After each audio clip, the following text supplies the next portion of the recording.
What if I told you one wrestler exposed WWE's biggest weakness without ever stepping foot inside a WWE ring? And no, it's not because he cut some pipe bomb promo.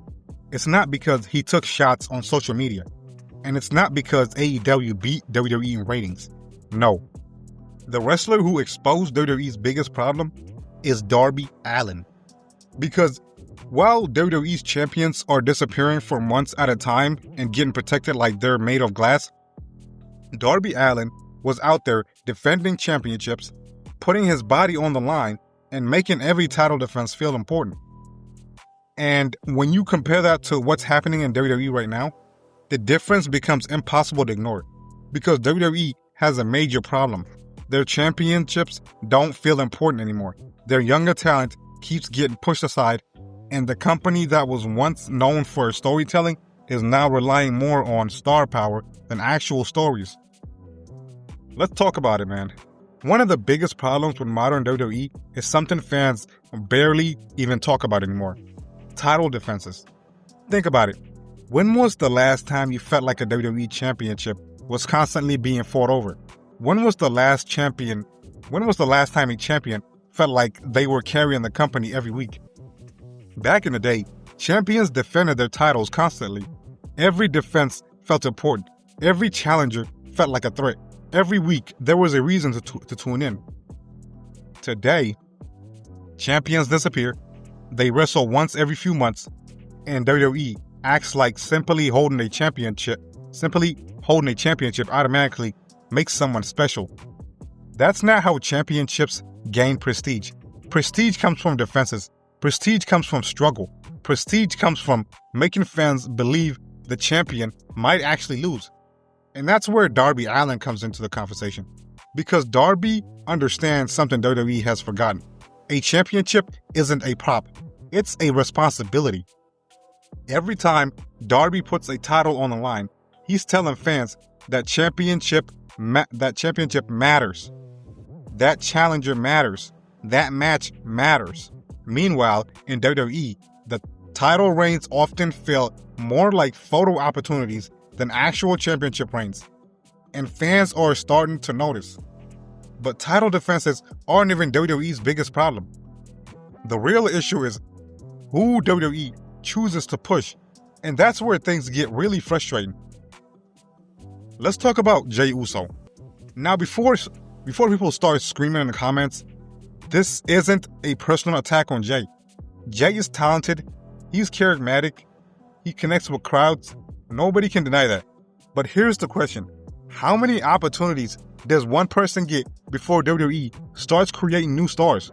Because it feels like WWE keeps going back to the same names over and over and over again. The same faces, the same challengers, the same main event players, while younger talent sits in catering.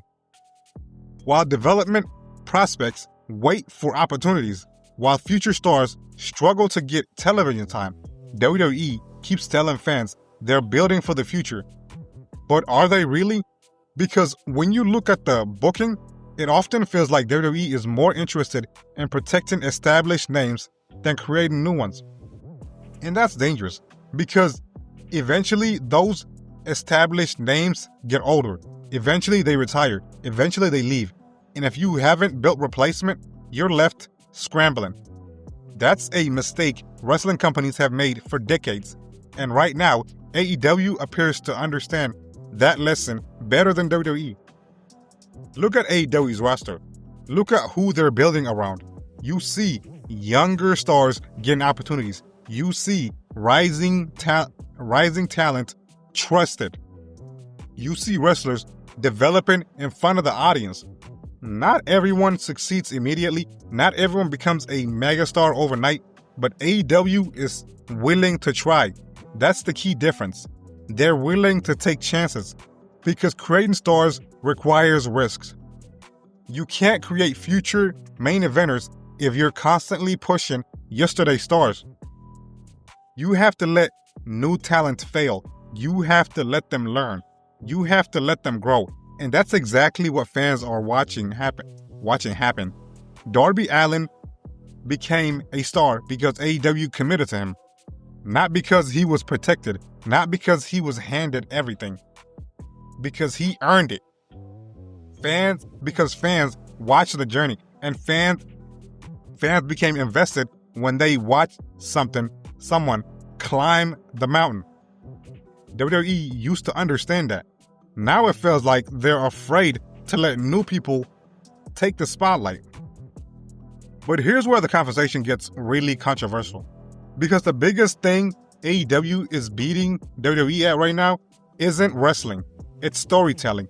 For years, WWE fans would say one thing: WWE has the stories, WWE has the and AEW has the wrestling. That was the narrative, that was the argument. But is that still true? Because lately, AEW has been putting together stories that reward long-term viewers. Stories with progression, stories where characters evolve, stories where actions actually have consequences, and that's becoming increasingly rare in WWE. Too many WWE feuds feel repetitive, too many rivalries feel manufactured, too many stories feel like they're being stretched out endlessly.